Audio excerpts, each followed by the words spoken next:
حضرت خلیفۃ المسیح الخامس اید اللہ تعالیٰ بنصر العزیز فرماتے ہیں، آخری اشرا جہنم سے بچاؤ کا اشرا ہے۔ اس ایک لفظ رحمت میں حضرت صلی اللہ علیہ وآلہ وسلم نے ہماری زندگی کے لیے لاہ عمل کا ایک خزانہ عطا فرما دیا کہ رمضان کے پہلے 10 دن میں اس رحمت کی تلاش کرو، اور جب یہ رحمت تلاش کر لو تو پھر یہ عہد کرو کہ اس کو ہم نے اپنی زندگی کا حصہ بنانا ہے۔ ایک مومن کے لیے 10 دن کی تربیت پھر اگلے راستے دکھائے گی، لیکن کیونکہ شیطان ہر وقت ہمارے ساتھ لگا ہوا ہے، جو اپنے کاموں میں مصروف ہے، ورگلانے کے کام میں مصروف ہے، نیکیوں سے ہٹانے کے کام میں مصروف ہے، اس لیے اس رحمت کو حاصل کرنے کے بعد اس پر قائم رہنے کے لیے اللہ تعالیٰ کی مدد کی ضرورت ہے۔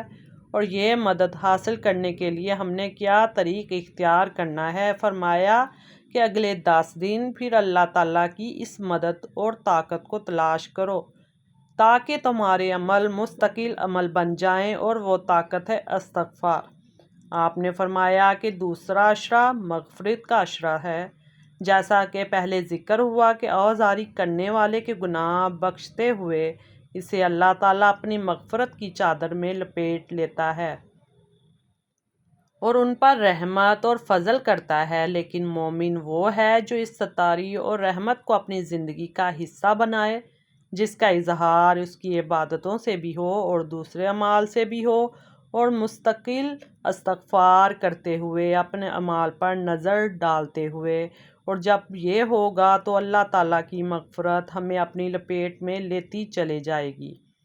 اس کی رحمت کے دروازے ہم پر کھلتے چلے جائیں گے، اور جب یہ ہوگا تو پھر ہمیں نیکیوں پر قائم رہنے کی توفیق بھی اللہ تعالیٰ دیتا چلا جائے گا۔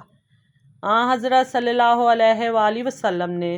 جو یہ فرمایا کہ آخری اشرا جہنم سے بچانے کا اشرا ہے، تو جب انسان اللہ تعالیٰ کی رحمت کی چادر میں بھی لپٹ جائے، اس کی مغفرت سے روشنی اور طاقت پکڑ کر اس پر قائم بھی ہو جائے، اس کی روشنی سے حصہ لے لے اور اس کی طاقت پکڑ کر اس پر بھی قائم ہو جائے، تو ظاہر ہے وہ پھر اللہ تعالیٰ کا قرب پانے والا ہی ہوتا ہے۔